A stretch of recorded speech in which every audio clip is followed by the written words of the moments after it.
نماز والا اللهم صل على محمد وعلى آل محمد كما صليت على إبراهيم وعلى آل إبراهيم إنك حميد مجيد اللهم بارك على محمد وعلى آل محمد كما باركت على إبراهيم وعلى آل إبراهيم إنك حميد مجيد. گرامی قدر، ذیقعد کا مہینہ آخری ایام ذی الحج شروع ہونے والا ہے.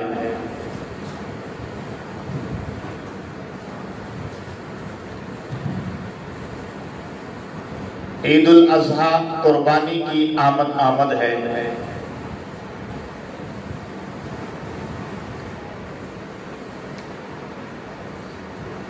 قربانی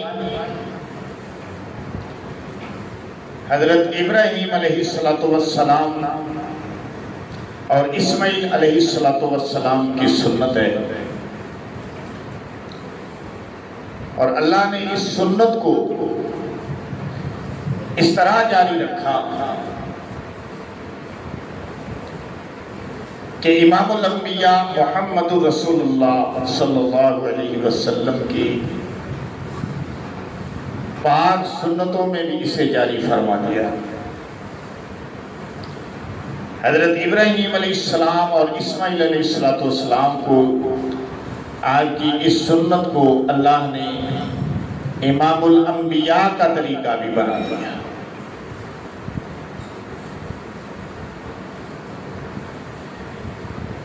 میرے اور آپ کے نبی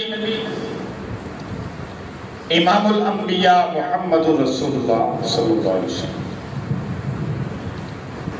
10 سال مدینہ میں قیام پذیر رہے، 10 سال قربانی کرتے رہے.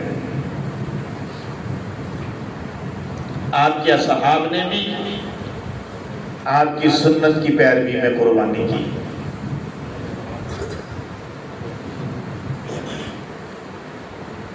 قربانی بھی عبادت ہے، اور یہ ایسی عبادت ہے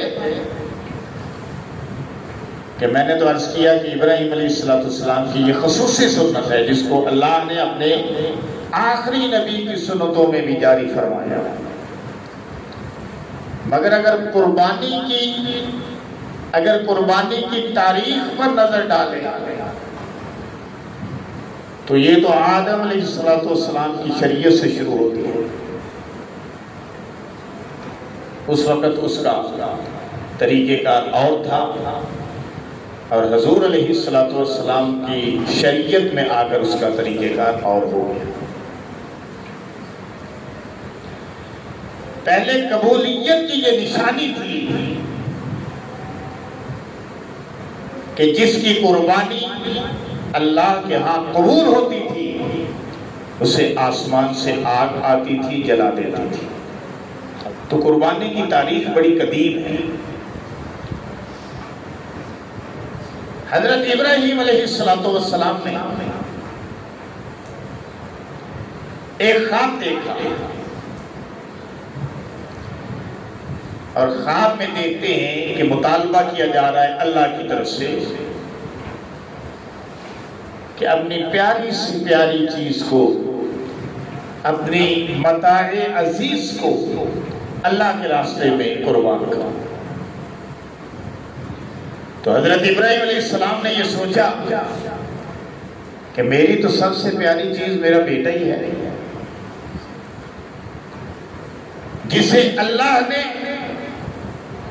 بڑی دعاؤں کے بعد عطا کیا. بڑھاپے کی اولاد کہ 87 برس کی عمر تک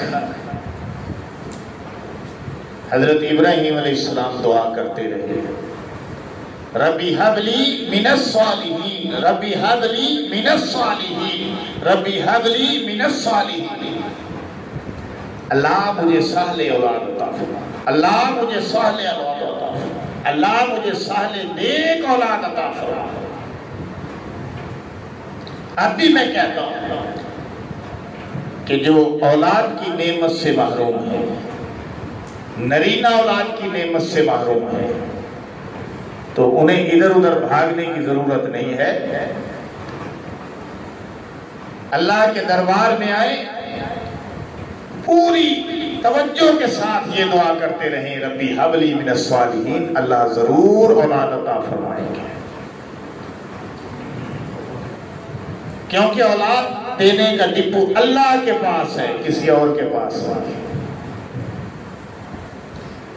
ابراہیم علیہ السلام نے بیٹا اللہ سے مانگا، کسی پتھر سے نہیں، کسی پہاڑ سے نہیں، کسی غار سے نہیں، کسی مزار سے نہیں، کسی پیر سے نہیں، فقیر سے نہیں، بیٹا اللہ سے مانگا،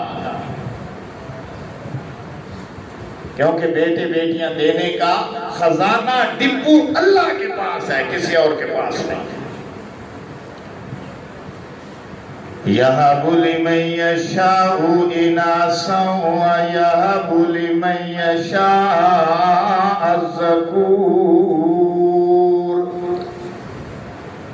اللہ نے آسمان سے اعلان کیا، آپ کے محبوب پر نازل ہونے والی آخری کتاب کے اندر،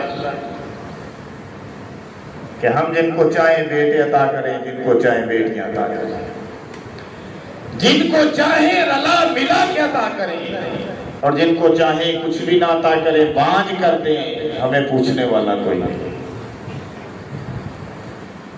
تو ابراہیم علیہ السلام نے بیٹا اللہ سے مانگا، کیونکہ پتا تھا کہ اگر ملے گا تو اللہ کے خزانوں سے ملے گا، کسی اور کے پاس یہ خزانہ ہے ہی نہیں۔ لیکن بڑی عجیب بات کہ ابراہیم علیہ السلام نے دعا مانگی، ربی ہب لی من الصالحین، اللہ مجھے صالح اولاد عطا فرما، مجھے نیک اولاد عطا فرما، پارسا اولاد عطا فرما۔ لیکن اللہ نے جب دیا اور خوشخبری سنائی تو فرمایا فبشرناہ بغلام حلیم، ابراہیم تو نے صالح بیٹا مانگا، ہم تمہیں حلیم بیٹا دیتے ہیں۔ اے اللہ اس میں کیا راز ہے؟ زبان حال سے خطیب نے پوچھا، یوں کہہ لیا کہ یا اللہ اس میں کیا راز ہے کہ مانگا صالح نیک بیٹا، دیتا ہے حلیم بردبار بیٹا، کیا راز ہے؟ اللہ نے فرمایا کہ ہر بردبار، ہر حلیم صالح ضرور ہوتا ہے، صالحیت اس کی صفت ہوگی، لیکن بردباری اس کی خصوصی صفت ہوگی۔ یوں سمجھ لیں کہ عمومی صفت صالحیت ہے اور خصوصی صفت بردباری ہے۔ کہ اللہ اس میں کیا راز ہے؟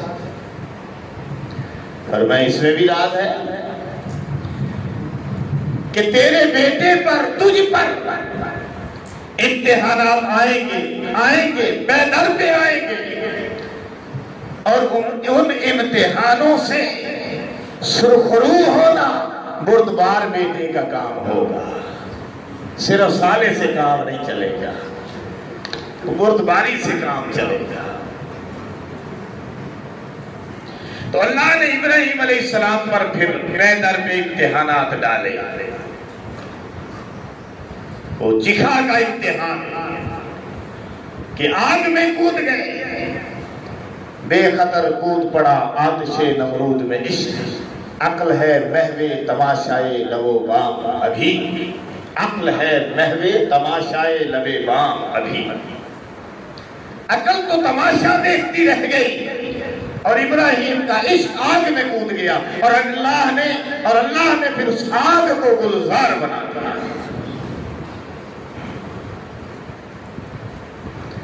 یہ سب یقین کی کیفیت کا ثمر ہے. یقین کی کیفیت اس لیول پر تھی کہ اللہ نے آگ کو گلزار بنا دیا. کسی فرشتے کے ذریعے نہیں بنایا، حالات کے ذریعے نہیں بنایا، مخلوقات کے ذریعے نہیں بنایا، بارش ہوا کے ذریعے نہیں بنایا، ڈائریکٹ حکم ارشاد فرمایا قل یا نار کونی بردا وسلاما علی ابراہیم. اے آگ، ڈائریکٹ کیا خطاب، اے آگ میرے ابراہیم پر گل و گلزار ہو جا، ٹھنڈی ٹھار ہو جا. تو جب ڈائریکٹ حکم تھا نا تو پھر اس کی کیفیت ہی اور تھی. اس کی کیفیت کا ثمر یہ ہوا کہ ابراہیم علیہ السلام کے جسم پر جو رسیاں تھیں وہ تو جل گئیں لیکن بال کوئی نہیں جلا. اس کیفیت کا یہ سوال تھا کیونکہ ابراہیم چاہتے بھی یہی تھے. سارے فرشتے آئے، میکائیل بھی آیا، جبریل بھی آیا، اسرائیل بھی آیا، اسرافیل بھی آیا، سب آئے. ابراہیم ہمارے لیے کیا حکم ہے، اب حکم کریں. جبریل نے کہا پر مارتا ہوں بجھا دیتا ہوں. اسرافیل نے کہا سور پھونکتا ہوں اڑا دیتا ہوں. اسرائیل نے کہا سب کے بٹن دبا دیتا ہوں. میکائیل نے کہا بارش برسا دیتا ہوں. حضرت ابراہیم نے فرمایا تمہیں کس نے بھیجا؟ اللہ نے بھیجا کہ اپنی مرضی سے آئے ہو؟ انہوں نے کہا کہ ہم اپنی مرضی سے آئے ہیں، اس کیفیت کو دیکھ کر آئے ہیں کہ اللہ کا لاڈلا پیغمبر توحید کا پرستار امتحان میں آ گیا ہے، ہم ہی جا کے مدد کریں. تو فرمایا کہ مجھے اس کی مدد درکار ہے، تمہاری مدد نہیں چاہیے. یہ تھی ابراہیم کی یقین کی کیفیت علیہ السلام. فرمایا تمہاری مدد کی ضرورت نہیں، وہ دیکھ رہا ہے. تو اس لیے اللہ نے ڈائریکٹ حکم دیا یا نار کونی، اے آگ بردم ٹھنڈی ہو جا، وسلاما سلامتی والی ہو جا، علی ابراہیم ابراہیم علیہ السلام پر. اور خبردار ایک بال بھی نہ جلے میرے لاڈلے کا. اب امتحانوں میں گزر رہے ہیں ابراہیم علیہ السلام. باقی 5 امتحان ہیں، 5 پرچے لیے اللہ نے ابراہیم علیہ السلام سے لے گا. اس سب کا تذکرہ نہیں میں کروں گا، اتنا وقت نہیں ہے، پھر کسی وقت.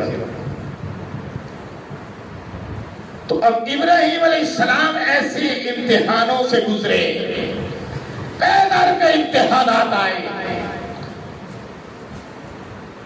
نمرود کے بتوں کو توڑا، امتحان آیا، کامیاب ہو گئے. چکھا میں گئے، ثابت قدم رہے، امتحان آیا، کامیاب ہو گئے. بیٹا دیا، بڑھاپے کی اولاد، تقریباً 87 سال کی عمر میں حکم ہوا پیار نہیں کرنا. اللہ اس میں کیا راز ہے؟ اور میں اس میں بھی راز ہے. پھر کیا کروں؟ اور میں اپنے آپ سے جدا کر دوں. اللہ اس کے لیے کیا کرنا ہے؟ تو میں جبریل آ رہا ہے، اس کے ساتھ چلے جاؤ، اپنی بیوی کو بھی لے لو، بچے کو بھی لے لو. اونٹنی تیار کی، بیوی کو بھی لے لیا، بچے کو بھی لے لیا، راشن ساتھ لے لیا، تھوڑا سا آٹا، ستو، کھجوریں، یہ وہ، پانی. چل پڑے. کہاں سے چلے؟ فلسطین سے. فلسطین سے کہاں پہنچنا ہے؟ ایک صحرا میں، بیابان صحرا، چمکتی ہوئی ریت اور گرمی جو ہے، اگلتے ہوئے پہاڑ، بے آب و گیا وادی، بِوَادٍ غَيْرِ ذِي زَرْعٍ، جس کو اللہ نے خود قرآن میں فرمایا. اس وادی میں پہنچنا ہے، اس وادی میں پہنچنا ہے. اس ویلی میں پہنچنا ہے. چلتے گئے آخر اس مقام پر پہنچے کہ جہاں آج مسلمانوں کا خانہ کعبہ ہے. بیت المقدس نہیں، بیت اللہ ہے. بیت المقدس کی سرزمین سے چلے بیت اللہ کی سرزمین پر پہنچے. پہاڑوں کے درمیان اتار دیا. حکم ہوا اپنے بیوی کو بھی یہاں چھوڑ دو اور اپنے لاڈلے بچے کو، بڑھاپے کے سہارے کو چھوڑ دو، جس کا نام تو نے رکھا اسماعیل. اسماعیل کے کیا معنی؟ اسماعیل کا معنی خدا کی سنی ہوئی دعا. اسمع یعنی سن، سما کا معنی سننا، عربی میں کہتے ہیں سماع، سننا. خدا کی سنی ہوئی دعا. ہر پیغمبر کا نام اس کے جس طرح کا اللہ نے اس کا جبلت، کیفیت، نبوت کی حقیقت، نبوت کی کیفیت بنائی تھی، جس طرح کا اس کو مشن دیا تھا، اس بیک گراؤنڈ میں ہر پیغمبر کا نام رکھا اللہ. ایک آدم کا معنی گندمی رنگ کا، کیونکہ اللہ نے آدم علیہ السلام کو پوری روئے زمین کی مٹی کے خلاصے سے بنایا. اور پوری روئے زمین کی مٹیاں جمع کرو. آج بھی تجربہ کر لو، روس کی مٹی لے لو، ایشیا کی مٹی لے لو، یورپ کی مٹی لے لو، ریگستانوں کی مٹی لے لو، سمندروں کی مٹی لے لو، سب کو جمع کرو، مکس کرو، اور اس کا جو رنگ بنے گا وہ گندمی رنگ بنے گا. آدم علیہ السلام گورے چٹے نہیں تھے، آدم علیہ السلام گندمی رنگ کے تھے، جسے ہم کہتے ہیں پکیرا رنگ، جو پاکستانیوں کا رنگ ہے، جو عرب والوں کا رنگ ہے، ایشیا والوں کا، عرب والوں کا جو رنگ ہے، یہ رنگ تھا. سمجھے بھائی؟ خیر یہ بات اور طرف نکلتی چلی جا رہی ہے. آدم کا یہ معنی گندمی رنگ کا، یا آدم روح آئی، پہلی روح اللہ نے آدم میں ڈالی اور مٹی کے پتلے کو گوشت کا انسان بنا دیا. نوح علیہ السلام کا معنی ہے نوحہ کرنے والا.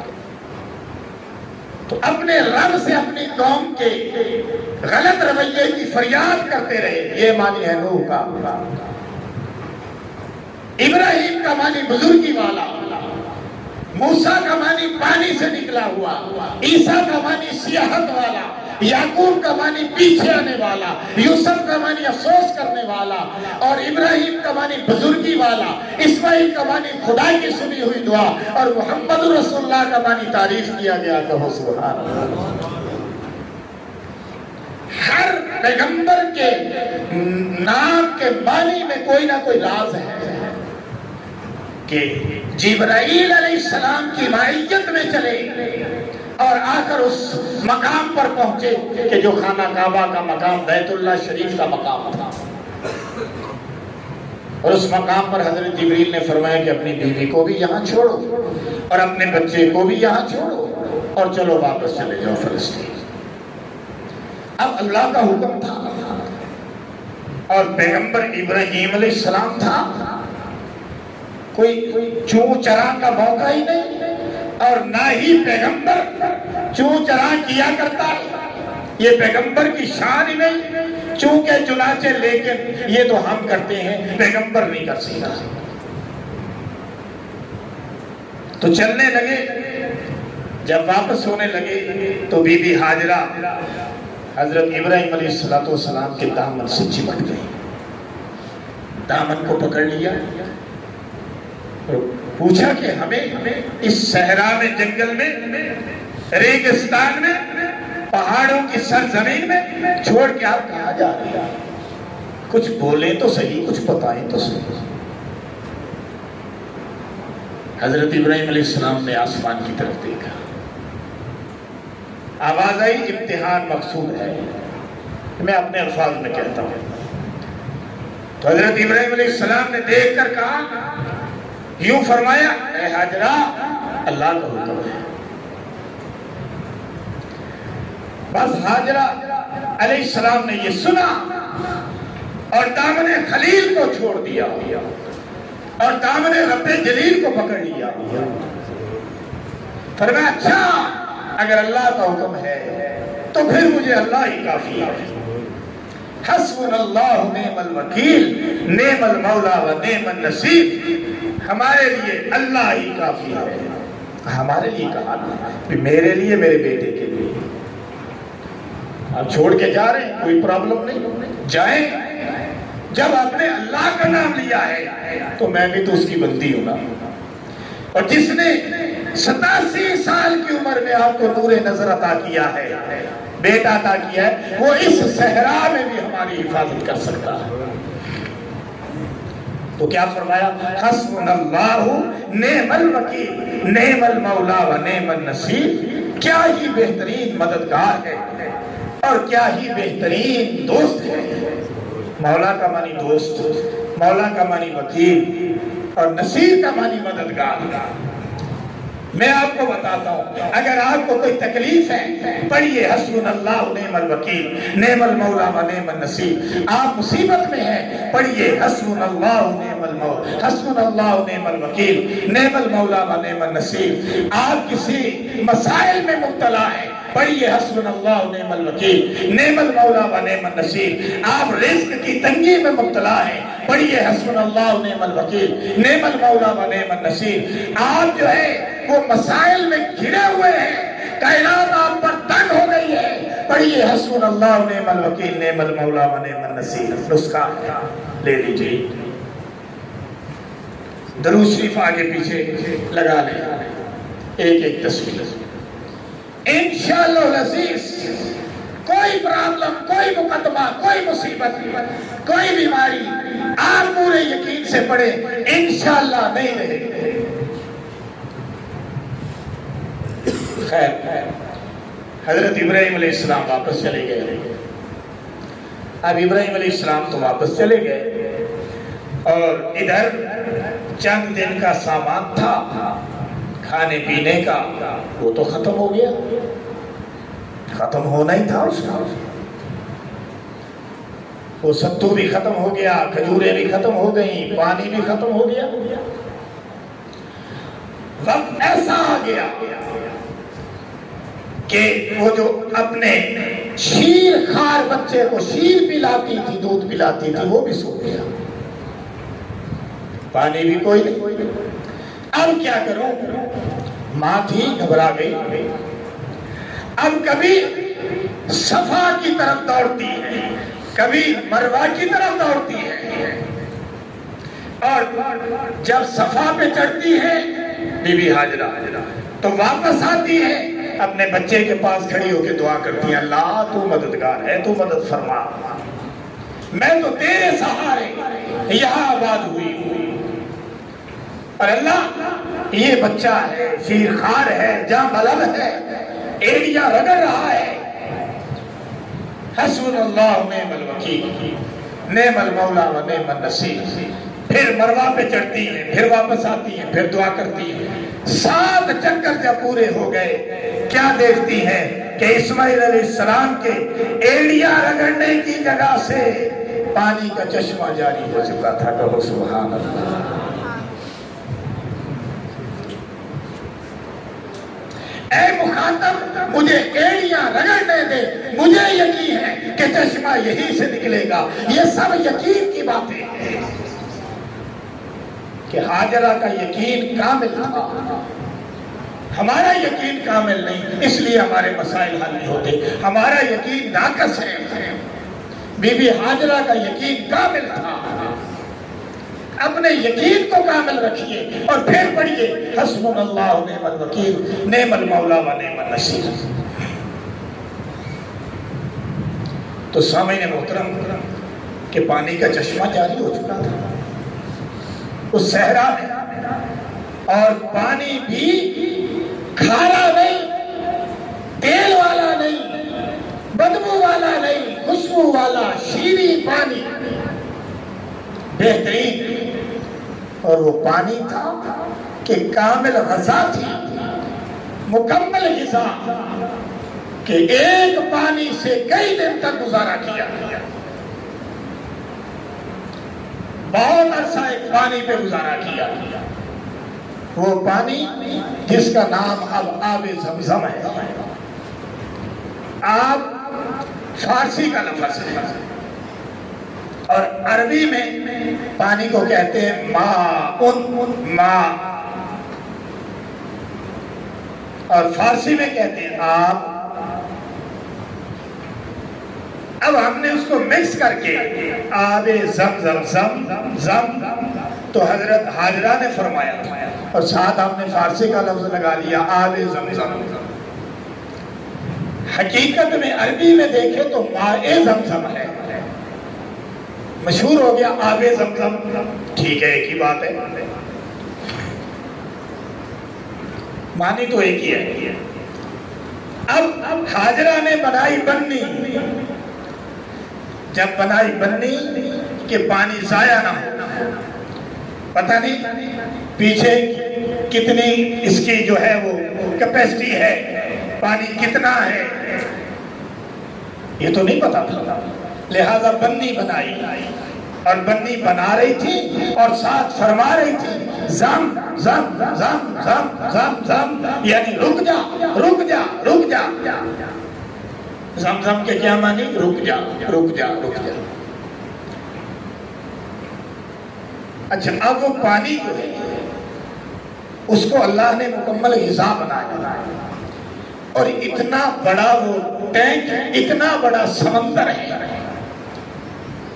کہ آج تک سائنس کی دنیا بھی حیران ہے کہ اتنا پانی کیسے نکل رہا ہے، اور آج تک اس کی کیفیت میں اس میں کمی نہیں واقع ہوئی۔ اور پھر اس کی خصوصیت یہ ہے کہ نہ اس کا رنگ بدلے، نہ اس کی خوشبو بدلے، نہ اس کا رنگ بدلے، نہ اس کی خوشبو بدلے، نہ اس کا ذائقہ بدلے۔ پانی حاجی لے کے آتے ہیں، بوتلوں میں اپنے کینوں کے اندر رکھ لیتے ہیں، اور وہ پانی مہینوں پڑا رہتا ہے، نہ اس کا رنگ بدلتا ہے، نہ اس کی خوشبو بدلتی ہے، نہ اس کا ذائقہ بدلتا ہے۔ اب میں ایک طرف آپ کو اور لے کر جاؤں تو یہ بتاؤں کہ کیوں نہیں بدلتا؟ اس لیے کہ اسماعیل علیہ السلام کی ایڑیوں کے ساتھ اس کی نسبت ہے، کہو سبحان اللہ۔ سمجھ آ رہی بات؟ اسماعیل کی ایڑیوں سے اس کی نسبت ہے، اس لیے نہ اس کا رنگ بدلے، نہ اس کی خوشبو بدلے، نہ اس کا ذائقہ بدلے، کہ پیغمبر سے اس کی نسبت ہو گئی، اور جن اصحاب کی نسبت میرے پیغمبر سے ہو گئی، اصحاب کی نسبت یعنی ابو کی نسبت، یعنی ایمان کی نسبت، یعنی علی نسبت، 1,40,000 صحابہ کی نسبت میرے پیغمبر سے ہو گئی، میرے پیغمبر کے دامن سے ہو گئی۔ ان اصحاب کا بھی نہ رنگ بدلے، نہ ذائقہ بدلے، نہ خوشبو بدلے۔ سمجھ آئی کہ کوئی نہیں؟ نہ ان کا رنگ بدلا، نہ ان کا ذائقہ بدلا، نہ ان کی خوشبو بدلی۔ یہ کیفیت جب آخر تک قائم رہی، اللہ نے قرآن میں فرما دیا، اللہ نے قرآن میں فرما دیا اولئک هم الراشدون، اللہ نے قرآن میں فرما دیا اولئک هم المهتدون، اللہ نے قرآن میں فرما دیا اولئک هم المفلحون، اللہ نے قرآن میں فرما دیا رضی اللہ عنہم ورضوا عنہ، اللہ ان سے راضی، وہ اللہ سے راضی ہو گئے، کیونکہ نہ ان کا رنگ بدلا، نہ ان کی خوشبو بدلی، نہ ان کا ذائقہ بدلا۔ ان کا ایمان ہی اس لیول کا تھا، اس کی کیفیت یہ تھی۔ مجھے دعویٰ ہے کہ میرا شاگرد نہیں بدلے گا، مجھے دعویٰ کہ میرا شاگرد نہیں بدلے گا، چاہے زمانے کے جو بھی حالات آ جائیں میرے شاگرد نہیں بدلیں گے۔ وہ محمد الرسول اللہ کے شاگرد تھے، وہ کیسے بدل سکتے؟ یہ تو ایک احساس کی بات ہے، محسوس کرنے کی بات ہے۔ تو خیر آخری بات کروں پھر انشاءاللہ آئندہ نیکسٹ جمعہ، کہ جب ایڑیوں سے پھر چشمہ پانی کا جاری ہو گیا اور آج تک اس چشمے کا فیض جاری ہے آج تک، تو حضرت ابراہیم علیہ السلام تو واپس آ گئے تھے اور پیچھے اللہ نے یہ نظارہ دکھا دیا۔ اب حضرت ابراہیم کی بھی بات ہے اور ادھر کی آبادی کی بھی بات ہے۔ میں ادھر کی آبادی کی بات کر کے پھر آج کا بیان ختم کرتا ہوں اور ابراہیم علیہ السلام کی بات سے انشاءاللہ اگلا جمعہ شروع کریں گے۔ اب اس جگہ پہ جب پانی کا چشمہ جاری ہوا تو پھر پرندے آ گئے اور پرندے آ کے پانی کے پاس بیٹھ گئے، تو پہلی آبادی ہو گئی۔ پہلے تو کچھ بھی نہیں تھا، اب اللہ نے جانور بھیج دیے۔ اب جب پانی کو دیکھا، جانوروں کو، پرندوں کو، جب پرندوں کو اڑتا ہوا دیکھا، ایک قبیلہ گزر رہا تھا، اس قبیلے نے کہا کہ اس جگہ پہ پرندے ہیں، محسوس ہوتا ہے کہ پانی ہے، چلو چلتے ہیں۔ تو قافلے نے آ کے اس جگہ پہ پڑاؤ ڈال دیا، اور یہ قافلہ تھا بنو جرہم کا قافلہ۔ اس قافلے کا نام تھا بنو جرہم قبیلہ۔ تو پانی کی درخواست کی، بی بی ہاجرہ نے فرمایا لے لو، اللہ کا دیا ہوا پانی ہے، فیضان جاری ہے، لے لو۔ اب وہ قافلہ وہاں ٹھہر گیا، کچھ دن ٹھہرا تو بی بی ہاجرہ سے ان کا ایگریمنٹ ہو گیا، معاہدہ ہو گیا کہ ہمیں آپ یہاں پہ رہنے دیں، ہم آپ کی بھی حفاظت کریں گے، آپ کے بچے کی بھی حفاظت کریں گے، لیکن بی بی ہاجرہ نے فرمایا کہ پانی پہ قبضہ تمہارا نہیں میرا ہوگا۔ اب وہ قبیلہ بھی ساتھ بیٹھ گیا، پانی وہاں سے لینا۔ اب کچھ وقت گزرا ہے کہ اسماعیل علیہ السلام کچھ بڑے ہو گئے، فلما بلغ معه السعي، جب وہ چلنے پھرنے کے قابل ہو گئے کہ جبرائیل علیہ السلام کی معیت میں چلے اور آ کر اس مقام، پھر ابراہیم علیہ السلام کو اللہ نے خواب ادھر دکھایا فلسطین میں، کیونکہ آپ تو فلسطین میں ہیں اور یہ عرب میں ہیں۔ تو ابراہیم علیہ السلام کو کیا خواب آیا؟ قرآن کہتا ہے، جس کا میں نے ابھی تذکرہ کیا، فَلَمَّا بَلَغَ مَعَهُ السَّعْيَ قَالَ يَا بُنَيَّ إِنِّي أَرَىٰ فِي الْمَنَامِ أَنِّي أَذْبَحُكَ فَانظُرْ مَاذَا تَرَىٰ۔ اس کا تذکرہ اس طرح کیا اللہ نے۔ حضرت ابراہیم علیہ السلام نے خواب دیکھا اور خواب دیکھ کر پھر وہاں سے رخت سفر باندھا۔ اندازہ ہوتا ہے کہ پہلے بھی حضرت ابراہیم علیہ السلام گاہے بگاہے اپنے فرزند کی، اپنی بیوی کی خبر لینے آتے جاتے رہتے تھے، یہاں پہ ان کا چکر لگتا رہتا تھا۔ دل کو جب بے قراری ہوتی تھی تو چکر لگا لیتے تھے، اپنے بچے کو دیکھ جاتے تھے، آنکھوں کو ٹھنڈا کر لیتے تھے۔ اب پھر جو ہے جب یہ خواب آیا تو ابراہیم علیہ السلام نے یہ سوچا، حالانکہ خواب میں اللہ نے کلیئر نہیں کہا تھا کہ اپنے بیٹے کو ذبح کروا، یہ بات بھی ہے، اللہ نے فرمایا تھا اپنی پیاری چیز میرے راستے میں قربان کروا۔ تو حضرت ابراہیم علیہ السلام نے یہی اندازہ لگایا کہ سب سے پیاری چیز تو میرا بیٹا ہی ہے، پھر کیونکہ پیغمبر کا خواب سچا ہوتا ہے، صرف سچا ہی نہیں ہوتا بلکہ اللہ کی طرف سے وہی ہوتا ہے۔ پیغمبر کا خواب اللہ کی طرف سے وہی ہوتا ہے۔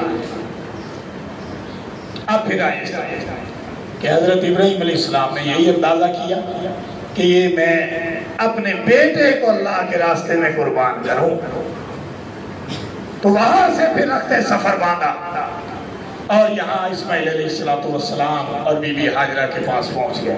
اب یہ